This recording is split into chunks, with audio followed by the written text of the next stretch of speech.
Hello guys, આજે આપણે બનાવશું ફરાળી દહીંવડા, તે પણ ઘરે, અને ખૂબ જ ટેસ્ટી અને હેલ્ધી એવા દહીંવડા જલ્દી બની જાય તેવા છે. 10 જ મિનિટમાં, કોઈ ઝંઝટ નથી ને ટેસ્ટ તો ખૂબ જ સરસ એવો આવે છે. એકવાર જરૂર ટ્રાય કરજો. તેના માટે અડધો વાટકો આપણે મોરૈયો લીધેલો છે. તે ખૂબ જ સહેલો પડે છે એટલે આપણે અડધો વાટકો લીધેલો છે. તે 2 વખત સારી રીતે ધોઈ લેશું. જો આ રીતના ઉપરનો સાર હોય તે નીકળી જાય છે. 2 વખત સાફ થઈ જાય તો એને કુકરમાં એડ કરવાનો છે. ત્યાર પછી આપણે 2 બટાકા લીધા છે મીડિયમ સાઇઝના, તેને છાલ ઉતારી લીધી છે, અને મોટા મોટા કટકામાં તે પણ એડ કરી દઈશું કુકરમાં. બંને જોડે બફાઈ જશે અને કુકરમાં ડૂબે એટલું પાણી એડ કરવાનું છે. મોરૈયામાં પાણી વધારે જોઈએ છે એટલે ડૂબે એટલું પાણી એડ કરશું એટલે આપણે કમ્પ્લીટ બફાઈ જશે. 2 થી 3 સીટી કરશું એટલે કમ્પ્લીટ થઈ જશે. જો આ રીતના આપણે 3 સીટીએ બફાઈ ગયો છે મોરૈયોને. એક વાસણમાં કાઢી લઈશું, થોડી વાર ઠરવા દઈશું. ત્યાર પછી મરીનો પાવડર 1 ચમચી જેટલો મરી પાવડર, સ્વાદ મુજબ મીઠું નાખશું, આદુ મરચાંની પેસ્ટ નાખશું. જે તમે ફરાળમાં ખાતા હોય તે એડ કરી શકાય છે. કાજુ ને કિશમિશ નાખી છે.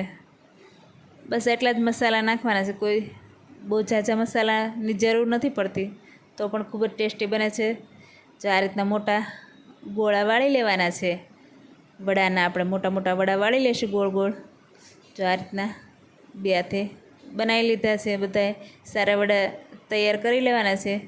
ત્યાં સુધી આપણે તેલ ગરમ મૂકી દઈશું, અને એક સાઈડ આપણે એક વાસણમાં દહીં લઈ લેવાનું છે. આપણે અમૂલનું દહીં લીધેલું છે, તેમાં 2 થી 3 ચમચી ખાંડ નાખવાની છે. અને સારી રીતે બીટરથી મિક્સ કરી લેવાનું છે, ફેટી લેવાનું છે. આ રીતના એક ક્રશ થઈ જાય ત્યાં સુધી ફેટશું. ત્યાર પછી આપણું તેલ આવી ગયું છે, તેમાં વડા તૈયાર કરી લીધા છે તે તળવાના છે. જો તમારા બ્રાઉન કલરના થાય ત્યાં સુધી તળી લેશું. પછી ઠંડા પાણીમાં એડ કરશું એટલે તેલ બધું નીકળી જશે, અને પાણી નિતારીને આપણે એક પ્લેટમાં સર્વ કરીશું. આપણા દહીંવડા એક પ્લેટમાં રાખી દીધા છે સર્વ કરવા માટે, અને દહીં ફેટ્યું છે તે ઉપરથી એડ કરવાનું છે. સારી રીતે કોટિંગ થઈ જાય દહીંનું, ત્યાર પછી આપણે શેકેલા જીરાનો પાવડર ઉપરથી, શેકેલા જીરાનો પાવડર ખૂબ જ ટેસ્ટી લાગે છે, તે જરૂર નાખજો. આ રીતના લીલી ચટણી આપણે ઉપરથી